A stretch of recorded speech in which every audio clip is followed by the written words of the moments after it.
everybody, and welcome back to Triforce Gaming. If this is your first time on the channel, don't forget to hit like and subscribe for more content every week.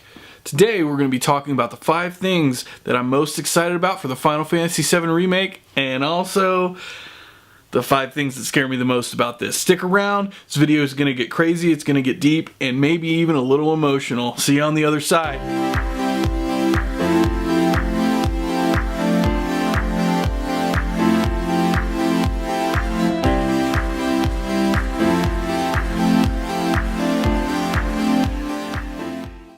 How you doing? I wanted to add this into this video and let you guys know that this will be the last video as Triforce Gaming. No, I'm not going away. I'm not going anywhere. I'm still going to be putting out content every week, but there will be an upcoming video that will explain a little bit more in detail as to why this is happening. So I just wanted to let you guys know the channel isn't going anywhere, but the look is going to change a little bit. Enjoy the video. Alright, let's get right into it, shall we? Let me first off say that I absolutely love the original Final Fantasy VII on PlayStation 1. It was perfect. Everything was perfect. The music was perfect. The story was beyond perfect. Even the character design was perfect. Yeah, I mean, by today's standards, it was a little polygon-y, but it worked. Who cares? Even today, it stands up to everything else, because when you have a good story, who really cares what the characters look like? I mean, really, at the end of the day, graphics are only part of what make a great game. Everyone knows that a bad story can make or break a game. When's the last time you played a game where the graphics were amazing, but the story sucked and you were still like, that was a great game? No. It's never happened to me, and I've never known anyone that has said that. If the story's good, the game will be lasting. With that said, let's get into my top 5 things that I'm most excited about for the Final Fantasy VII Remake. Number 1, I know I mentioned graphics not really being a huge deal, but I'd be lying if I said I wasn't excited about the graphics in this. It's going to be incredible. The demo plays so well with the graphics in mind. It's unreal. Even on a baseline PS4, which is what I'm playing on, the graphics are insane. I can't even imagine what they're gonna look like on a PS4 Pro. It's incredible. It's incredible. I cannot believe I'm living in a time where the Final Fantasy VII Remake is happening and it looks this good. It looks incredible. I can't say enough about it. And I don't think I need to. Number 2, dialogue. The dialogue in this game is incredible. Everything about the dialogue so far has been incredible. In the demo, it's really interesting to me to see how the shift of the dynamic between Barret and Cloud very slowly evolves into where they're comfortable. When Cloud first jumps off the train at the Mako reactor, you can tell that Cloud and Barret, they don't get along really well. They're not speaking to each other very nicely at all. But as the demo time elapses, you can tell that they get more comfortable with each other. It's almost as if they're becoming friends. Foreshadowing. But let's talk about something more serious in terms of the dialogue. Let's talk about specifically Barret's monologue in the elevator, where he's talking about the planet bleeding green, just like you and I bleed red. Heart-wrenching. Absolutely heart-wrenching, and it stayed so true to the original conversation. The core of that conversation in the original Final Fantasy VII stayed there, but they added so much depth and they added so much pain. It's beautiful. The banter is amazing. The banter is beyond amazing. The banter between Cloud and Barret, the banter between Jesse and Wedge and Biggs is fantastic. And let's not forget to mention the flirting that Jesse's doing with Cloud. Love it. The dialogue is great. And the script is beautiful. It's so well written. It's almost as if a Hollywood writing team got in on this script. It's fantastic, and I'm so excited. I'm so excited. Number 3, summons. Summons look amazing in this. We didn't get a chance to play with summons in the demo. At least not in the demo that I have. But the gameplay that I've seen with summons included looks amazing. Instead of summons just kind of appearing out of thin air, coming down and doing an attack, and then leaving, these summons appear out of thin air and just start wailing on whatever boss you're fighting or whatever enemy you're fighting, and they only show up at certain points, so you can't just use them for any run-of-the-mill enemies. No. You have only certain opportunities to use them. I think that's brilliant. And when they do come down and start doing damage, they do damage for a certain amount of time, then they do one final attack and then they're out of there. I think it's brilliant. It's absolutely brilliant. Cannot wait. Number 4. I can't believe I haven't mentioned this yet, but the score. How amazing is the music on this game so far? The prelude was perfect and brought me to tears. No kidding, and I don't even care. Take my man card. Take it. I don't care. It's beautiful and it's perfect. The actual assault on the Mako reactor? Wow. I'm nearly speechless on this.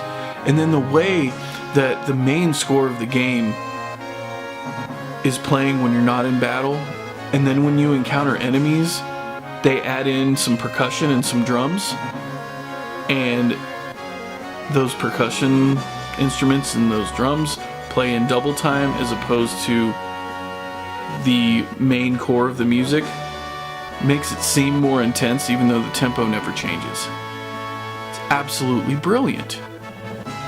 And then seamlessly, once the battle is over, that percussion goes away,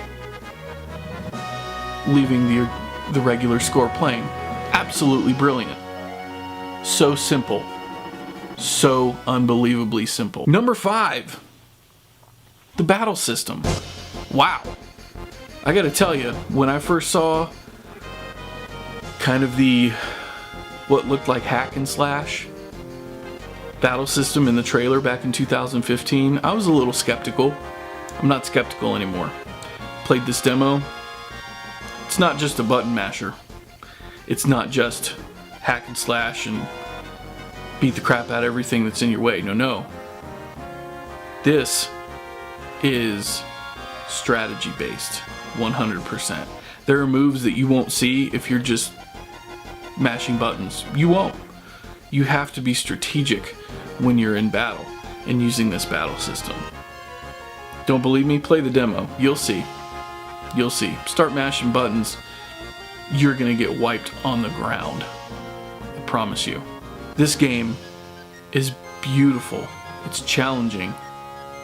And I'm so excited for it. Next up, the 5 things that scare me the most about this game. Number 1, guys, I'm scared that there's going to be too many installments. It was announced many years ago, I think, maybe, that there would be installments of this game. I'm fine with this to a point. I just don't know how many installments we're talking about. I don't know what they're going to do. I don't know if they're gonna do 5, 6, 7, whatever. I could see them doing maybe 2 or 3, and that would make sense. But if they do more than that, it's gonna come across as a cash grab. Bad form, Squaresoft, if that happens. Bad form. Actually, no. Bad form, Square Enix, if that happens. That's gonna be bad. Yeah. Number 2. Guys, I'm also afraid they're gonna stray too far from the storyline. Wasn't too long ago that one of the creators of the game said that they were making some creative changes to the experience of the game. I believe that's what he said. Probably not a direct quote. I'm probably extrapolating, but you get my drift. I am very scared that they're going to stray away from the main storyline. And I'll get to why, specifically, and what thing I'm afraid they're going to change in a second. Really scared about that. The main storyline, as I mentioned earlier in this video, is perfect. Everything is perfect about it. I can't honestly point out one bad thing about it. I can't. Everything was good. The beginning was good. The middle was good. The second middle was good. And then the end was perfect. It wrapped everything up beautifully. If they change something fundamental about this storyline, it could potentially break the game. For a lot of people. I know I'm not the only one that feels this way. Number 4. Weapons. Yeah, the weapons scare me, and they should scare you too. Because they were hard in the original. The original Final Fantasy VII, they were crazy hard. Emerald weapon, ruby weapon. Granted, Ultimate weapon wasn't that bad, but I mean, and then the other one got destroyed with a cannon shot to the face, so didn't really have to do much there. Ruby weapon scares the crap out of me. Emerald weapon scares the crap out of me. I don't think I need to say anything else. Don't bump into Emerald weapon with your submarine, and definitely don't bump into Ruby weapon with the high wind. That's all I'm saying.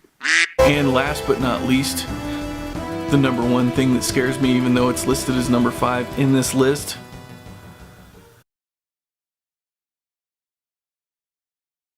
Eris. We all love Eris.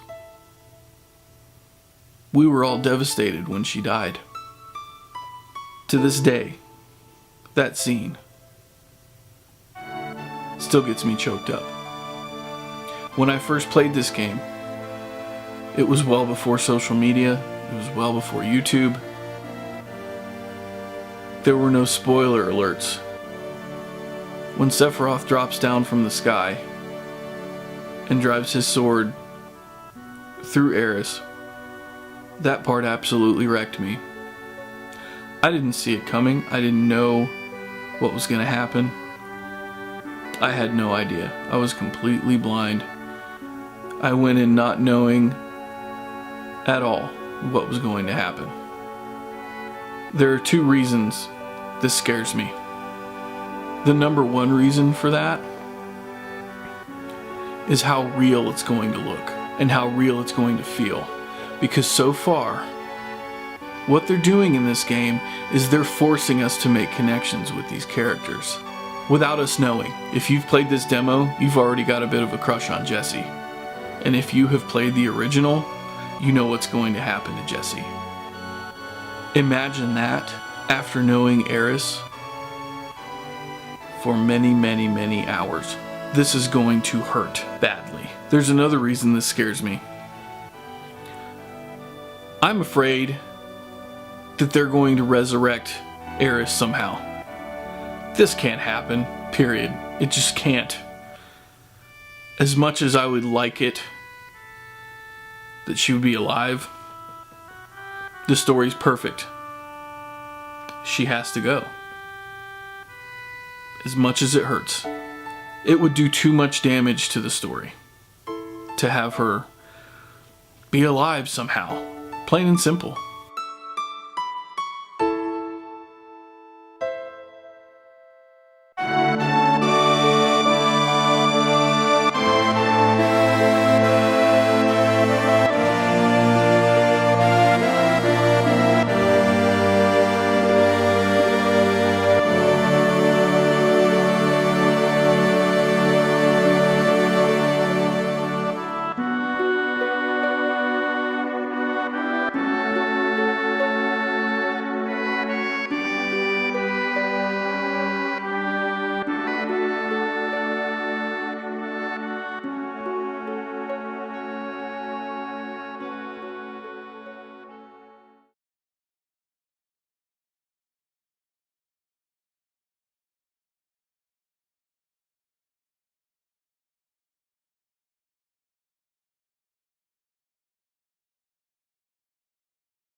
Now, with all that said, guys, I am so excited. I'm not sure if I've said that already or not, but I'm definitely very excited for this game. So far, it looks like it's gonna be a big win. Not only for Square Enix, but for us as fans. If you're a gaming fan and you were basically brought up by this game, you're probably as excited as I am. I can't really find much wrong with this game per se. Even though my list of things that scare me about this game, I don't think that those are bad things. And most of them are speculation anyway. The truth is, we just don't know yet. Some people do, who've gotten courtesy copies of the game directly from Square Enix. Hey, I hope they keep those secrets. I don't want to see any spoilers go out. I want to be surprised by the beauty of this game. Just like I was with the original. Everything about the original was great. Everything was entertaining. And everything was memorable. All I can do is hope that we get that with the Final Fantasy VII Remake. Thank you guys so much for watching this video. I know it was a little long, but I really wanted to get some things across and discuss some things.